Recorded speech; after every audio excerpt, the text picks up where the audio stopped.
Hello friends, welcome to my YouTube channel रोजगार with DP Singh. Friends, आज की इस वीडियो में हम बात करने वाले हैं महात्मा गांधी जी से संबंधित इम्पोर्टेंट क्वेश्चन के जो परीक्षा में बार बार पूछे जाते हैं। फ्रेंड्स, आज की इस वीडियो में हम डिस्कस करेंगे मोस्ट 50 या 60 क्वेश्चन, और जो क्वेश्चन बचेंगे वो नेक्स्ट वीडियो में हम डिस्कस करेंगे। तो फ्रेंड्स, आइए स्टार्ट करते हैं। तो फ्रेंड्स, महात्मा गांधी जी के प्रमुख आश्रम के बारे में कुछ हम जानकारी ले लेते हैं। तो फिनिक्स फॉर्म जो था महात्मा गांधी जी के द्वारा जो बनाया गया था वो डरबन दक्षिण अफ्रीका में 1904 में इसकी स्थापना की गई थी। बात करते हैं टॉलस्टॉय फॉर्म की, थी ये जोहान्सबर्ग दक्षिण अफ्रीका में 1910 में बनाया गया। और जब बात आती है साबरमती आश्रम की, तो साबरमती आश्रम जो है साबरमती नदी के किनारे अहमदाबाद में 1915 में स्थापित किया गया। और सत्याग्रह आश्रम कोचरब यानी कि अहमदाबाद गुजरात में 1915 में इसकी स्थापना हुई। अनासक्ति आश्रम कौसानी उत्तराखंड 1929 में स्थापना। सेवाग्राम आश्रम की बात करें तो ये वर्धा महाराष्ट्र 1936 में इसकी स्थापना हुई। बात कर लेते हैं अब महात्मा गांधी जी की प्रमुख उपलब्धियों के बारे में, उपाधियों के बारे में। तो केसरे हिंद की उपाधि जो है प्रथम विश्व युद्ध के दौरान, फ्रेंड्स, जब समय था 1939 से 1945 का, फ्रेंड्स, तब महात्मा गांधी जी को ये उपाधि मिली थी। फ्रेंड्स, बात करते हैं भर्ती करने वाले सार्जेंट। महात्मा गांधी जी को भर्ती करने वाला सार्जेंट कब कहा गया? तो प्रथम विश्व युद्ध के दौरान ही इन्हें भर्ती करने वाला सार्जेंट कहा गया। बात आती है भंगी शिरोमणि की, तो दक्षिण अफ्रीका के प्रवास के दौरान इन्हें भंगी शिरोमणि कहा गया। कुली बैरिस्टर, दक्षिण अफ्रीका के अंग्रेज मजिस्ट्रेट के द्वारा महात्मा गांधी को कुली बैरिस्टर कहा गया। दक्षिण अफ्रीका के सहयोगियों के द्वारा महात्मा गांधी को करमवीर नाम दिया गया। सेवाग्राम का संत आश्रम के अतिथियों द्वारा कहा गया। और आधुनिक युग के अज्ञात शत्रु डॉक्टर राजेंद्र प्रसाद के द्वारा महात्मा गांधी को आधुनिक युग का अज्ञात शत्रु कहा गया। मंगल बाबा कबायलियों के द्वारा गांधी जी को कहा गया।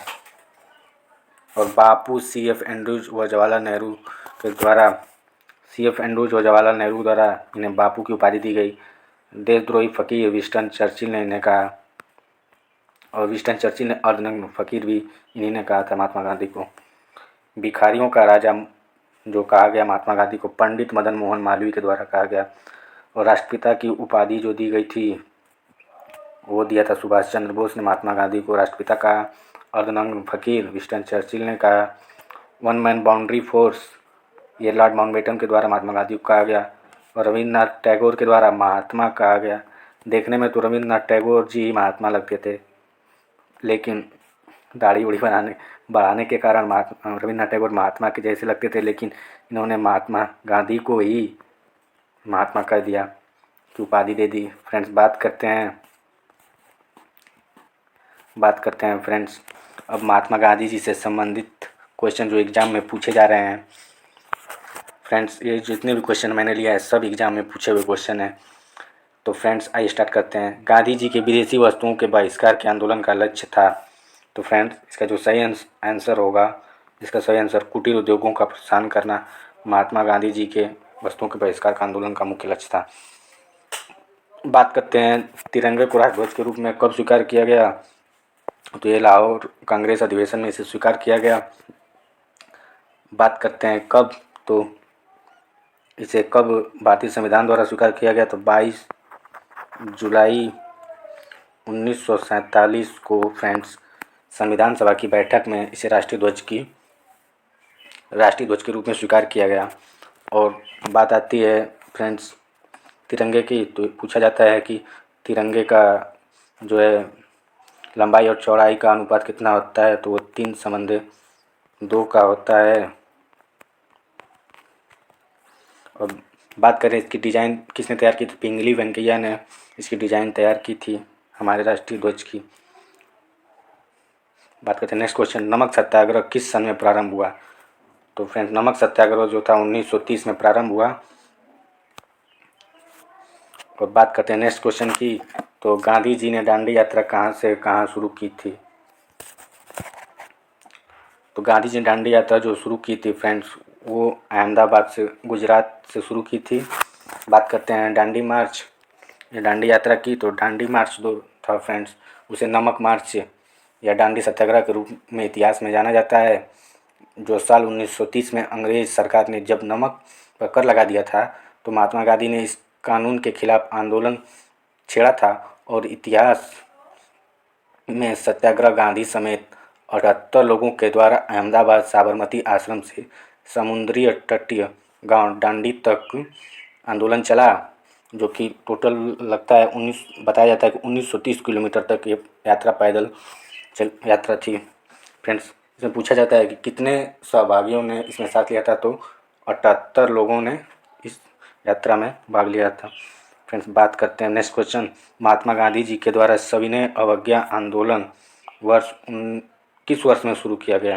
तो फ्रेंड, जो सविनय अवज्ञा आंदोलन था ये 1930 में शुरू किया गया। फ्रेंड, बता दें कि 12 मार्च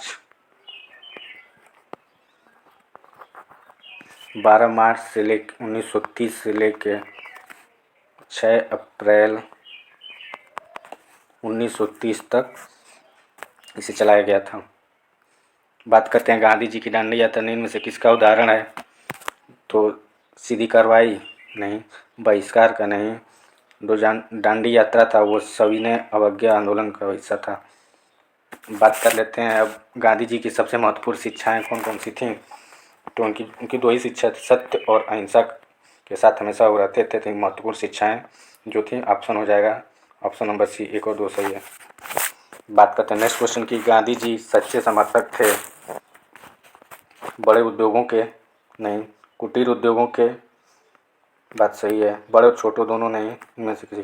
फ्रेंड, ऑप्शन नंबर बी सही होगा इसका। बात करते हैं नेक्स्ट क्वेश्चन, महात्मा गांधी के नमक सत्याग्रह का अंतिम लक्ष्य क्या था? तो अंतिम जो लक्ष्य था, भारत के लिए पूर्ण स्वराज, ये अंतिम लक्ष्य था। बात करते हैं क्वेश्चन नंबर 10, किसकी विफलता के बाद स्वराज पार्टी बनाई गई? तो फ्रेंड, जो था असहयोग आंदोलन के बाद जो था स्वराज पार्टी की स्थापना की गई। बात करते हैं क्वेश्चन नंबर 11, CR दास और मोतीलाल नेहरू ने स्वराज पार्टी कब बनाई थी? तो ये जो स्वराज पार्टी बनी थी असहयोग आंदोलन के बाद ही बनी थी। गांधी जी के साथ नमक सत्याग्रह का नेतृत्व किसने किया? नमक सत्याग्रह का नेतृत्व जो किया था वो सरोजनी नायडू के द्वारा किया गया था। बात करते हैं सरोजनी नायडू की, तो ये जो थी उत्तर प्रदेश की पहली महिला राज्यपाल थी। बात करते हैं फ्रेंड्स, नमक कानून के उल्लंघन में गांधी जी ने एक आंदोलन शुरू किया था जिसका क्या नाम था?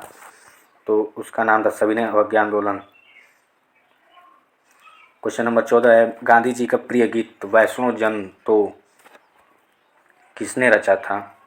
तो ये रचा था नरसिंह मेहता जी ने। फिर बात करते हैं, किसने कहा था स्वाद का वास्तविक स्थान जीवा नहीं बल्कि मन होता है? तो फ्रेंड्स, ये गांधी जी ने कहा था कि स्वाद का वास्तविक स्थान जो होता है, स्वाद का वास्तविक स्थान जीवा नहीं बल्कि मन होता है, गांधी जी ने कहा था। फ्रेंड्स, बात करते हैं नेक्स्ट क्वेश्चन। तो क्वेश्चन नंबर 16 है, यह विचार किसने विकसित किया था कि साधन ही उद्देश्यों का औचित्य बनाते हैं? कौटिल्य नहीं, राजा राम मोहन राय नहीं, स्वामी दयानंद सरस्वती नहीं, महात्मा गांधी। यस, ये सही है। बात करते हैं राजा राम मोहन राय की, तो राजा राम मोहन राय ने जो फ्रेंड्स ब्रह्म समाज की स्थापना की थी। फ्रेंड्स, और बात करते हैं तो राजा राम मोहन राय को ने ब्रह्म समाज की स्थापना की थी। इन्हें पुनः जागरण काल का पिता भी कहा जाता है फ्रेंड्स। और बात करते हैं फ्रेंड्स स्वामी दयानंद सरस्वती की, तो इन्होंने स्थापना की थी आर्य समाज की स्थापना। फ्रेंड्स, बात करते हैं नेक्स्ट क्वेश्चन की, किसने कहा था सत्य परम तत्व है और वह ईश्वर है? ये कथन जो है विवेकानंद का नहीं है, ना तो रविन्द्रनाथ टैगोर जी का है, ना राधा कृष्णन जी का है। इसका सही आंसर है मोहनदास करमचंद गांधी।